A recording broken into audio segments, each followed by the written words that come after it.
8.5팀 진출 월드컵 쉬워졌다. 여전히 힘든 중국 축구 월드컵 탈락위기. 월드컵 출전권이 8.5장으로 늘었다. 한간에는 엄청난 인구를 가진 중국의 본선 진출을 위해 출전권을 늘렸다는 이야기도 있지만 소용없는 이야기다. 중국의 축구는 계속 퇴보하고 있기 때문이다. 중국 축구대표팀은 10일 오후 9시 한국 시간 중국 다롄에 위치한 다롄 수오유안 풋볼 스타디움에서 열린 2026 국제축구연맹 북중미 월드컵 아시아 지역 3차 예선 C조 2차전에서 사우디아라비아의 1대2 역전패를 기록했다.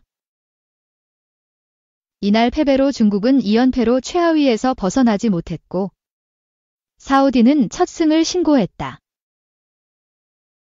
피파 랭킹 55위의 사우디를 만난 중국은 4-4-2 포메이션을 사용하며 공격적으로 나섰다. 중국은 데이스 레이를 비롯해 페르난지뇨, 압두에리, 장성농, 리 위안이, 세원렁, 장광타이, 주천재, 가오준이, 리 레이, 왕다레이를 선발로 넣었다. 사우디를 이끄는 만치니 감독은 3-4-1 포메이션으로 맞섰다. 경기 초반부터 치열한 공방전이 펼쳐졌다. 사우디가 전반 11분 알 도사리의 슈팅으로 찬스를 잡자 중국도 전반 13분 압두에리의 슈팅으로 반격했다. 예상과 달리 중국이 선제골을 기록했다. 전반 14분 알리 라야미의 자책골이 나오면서 중국이 리드를 잡았다. 중국이 수적 우위까지 잡았다. 전반 19분 모하메드 칸노가 거친 반칙으로 레드카드를 받으며 퇴장을 당했다. 그러나 한 명이 적은 사우디가 적극적으로 나섰고 결국 전반 39분 알 도사리의 크로스를 하산 카디시가 헤더로 골망을 흔들었다. 전반은 1대1로 끝이 났다. 중국이 후반 시작과 함께 교체 카드를 사용하며 변화를 줬고 수적 우위의 흐름을 살리며 찬스를 만들었다. 후반 9분 앙샹위안이 추가골을 만들었지만 VAR 끝에 무산됐다. 사우디가 반격했다. 후반 18분 살렘 알 도사리가 오른발 슈팅을 때렸지만 골대를 맞으면서 득점으로 연결되지는 않았다. 중국이 또 한 번 카드를 사용했다. 후반 25분 우레이를 대신해 장위닝을 넣으며 변화를 가져갔다. 이후 사우디 역시 4장의 교체 카드를 사용하면서 반격을 노렸다. 결국 사우디가 역전에 성공했다. 후반 추가 시간 하산 카디쉬가 크로스를 헤더로 연결하며 골망을 흔들었고 승리의 주인공이 됐다. 안방에서 충격적인 패배다. 추가 시간만 버텨도 승점 획득에 성공할 수 있었지만 결국 무너졌다. 중국 팬들의 입장에서는 최악의 결과다. 이번 북중미 월드컵은 본선 진출국이 48개 팀으로 늘면서 아시아에도 기존보다 대폭 늘어난 8.5장이 배정됐다. 그러나 소용없었다. 중국 축구는 계속해서 퇴보하고 있고 아시아의 본선행 티켓이 더 늘었음에도 이번 월드컵에 나서지 못할 가능성이 높다. 2. 이반코비치. 중국의 어려운 월드컵 예선 과정 인정. 국가대표팀의 브랑코 이반코비치 감독은 피파 월드컵 예선에서 자아내고 있는 여러 어려움을 공개적으로 인정했다. 2026 월드컵 아시아 지역 3차 예선에서 중국팀은 9월 초 일본에게 0대7이라는 굴욕적인 패배를 당하며 힘든 여정을 시작했다. 그 후 팀은 사우디아라비아와 호주에게 연거푸 패배하며 상황은 더욱 악화됐다. 최근 인도네시아와의 경기 후 열린 기자회견에서 이반코비치는 팬들과 전문가들로부터 엄격한 비판을 받았다. 팀은 연속 3경기 패배라는 좌절을 겪었기에 해임 요구가 나왔다.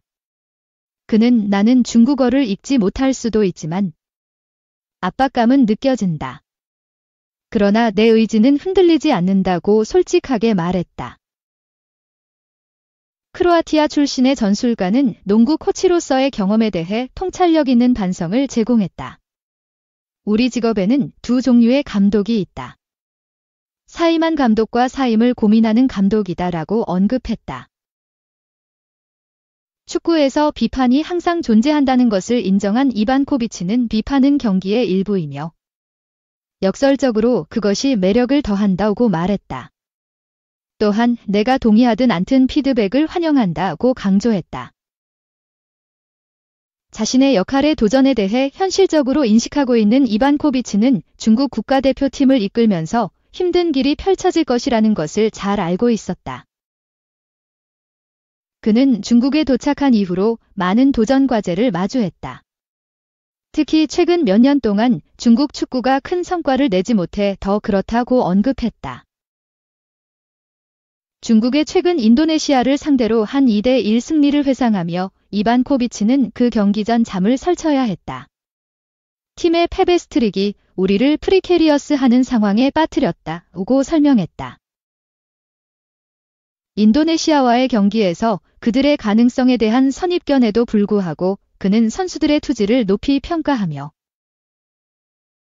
상대팀에는 여러 유럽 리그 소속 선수들이 있었지만 우리 팀은 경기에서 리마어커벨한 투지와 어그레시브니스를 보여줬다고 전했다. 앞으로 다가오는 바레인과의 경기는 11월 14일로 다가오며 팀이 그룹 4위 안에 드는 것을 원한다면 절대 패할 수 없는 중대한 경기가 될 것이다. 안타깝게도 우리의 무승부는 많은 이들이 죽음의 조라고 부르는 조에 배치됐고 그 안에는 아시아의 세 팀, 일본, 사우디아라비아, 호주가 포함되어 있지만 우리는 우리의 실력을 보여줄 결심을 하고 있다. 고 이반코비치는 마무리했다. 3. 한국엔 0대1로 져놓고 왜 일본엔 0대7로 졌나? 중국 축협의 반성. 2026년 북중미 월드컵 탈락 위기에 놓인 중국이 지난 9월 일본에 0대7로 패배한 경기를 거론하며 반성에 나섰다. 25일 중국체육보 등에 따르면 중국축구협회는 전일 장자성 중국국가체육총국 부국장 겸 축구협회 당위원회 서기 주재로 월드컵 예선의 중일전 반성을 주제로 강연을 진행했다. 이날 강연에선 9월 5일 0대7로 패배한 중일전과 6월 11일 중한전 한국이 1대0으로 승리를 경기 내용을 비교하면서 중일전의 경기 목표, 전술 배치, 소통, 팀사기 등 측면에서 부족한 점을 심층 분석했다. 또한 대표팀이 여러 차례 패배를 경험한 것을 종합해 협회의 리더십, 감독과 선수의 역할, 당국의 기능, 각 부처 간 시너지 효과 등에 대해서도 문제점을 지적했다고 현지 언론은 전했다. 중국 축구협회는 문제점에 대응하고 협회의 지도적 역할, 감독과 선수의 역할의 통합을 촉진해 새로운 국가대표 관리 서비스 체계 구축을 효과적으로 추진한다는 방침이다. 이날 강연에선 모든 축구업계 종사자들이 중일전을 거울로 삼고 자신감을 강화하고 분발하며 당의 축구 사업의 전략 배치를 효과적으로 시행하고 청소년 훈련, 프로축구 개혁 등 핵심 과제를 수행해 축구 활성화 및 발전을 위해 노력할 것을 제안한다고 밝혔다. 다만 중국 축구협회가 이 같은 내용의 강연을 실시한 데 대한 네티즌 반응은 차갑다. 네티즌들은 반성을 위한 회의를 하는 것이 매우 중국스럽다. 어렸을 때부터 중국 축구를 봐왔지만 제대로 이기는 걸 본 적이 없다. 도대체 문제가 무엇이냐? 차라리 국가대표를 해체해라 등의 반응을 내놓고 있다.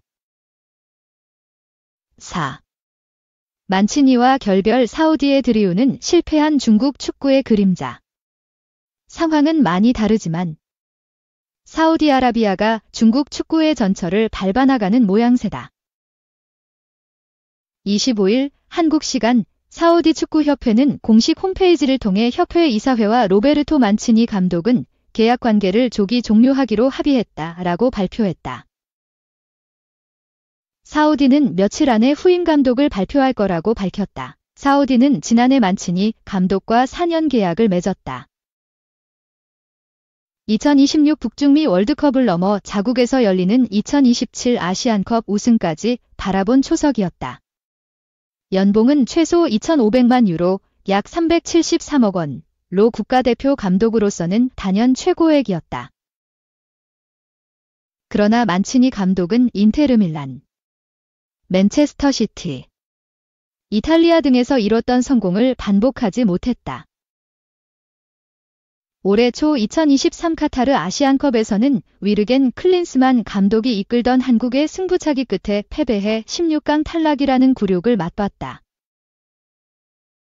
이때는 부임 초기라는 방패막이가 있었지만 최근 2026 북중미 월드컵 아시아 3차 예선에서 1승 2무 1패로 부진하며 조 3위로 내려앉자 사우디 축구협회가 칼을 빼들었다. 일본에 패한 것보다 인도네시아와 바레인에 비긴 게 용납하기 힘든 성적으로 작용했을 확률이 높다. 사우디는 축구 산업을 미래 먹거리 중 하나로 내다보고 국가 차원에서 대대적인 투자를 아끼지 않고 있다. 사우디 프로페셔널 리그로 유럽 리그 슈퍼스타들을 쓸어 모았고 아시안컵과 월드컵을 잇따라 유치하는 성과를 냈다.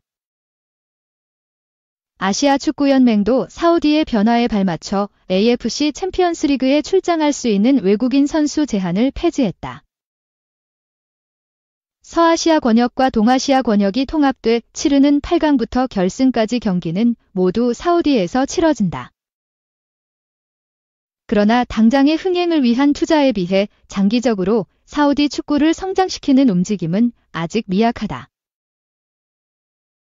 올해 초 사우디 축구협회는 월드컵까지 10년 계획을 세워 뷰소년을 연령별로 세분화하고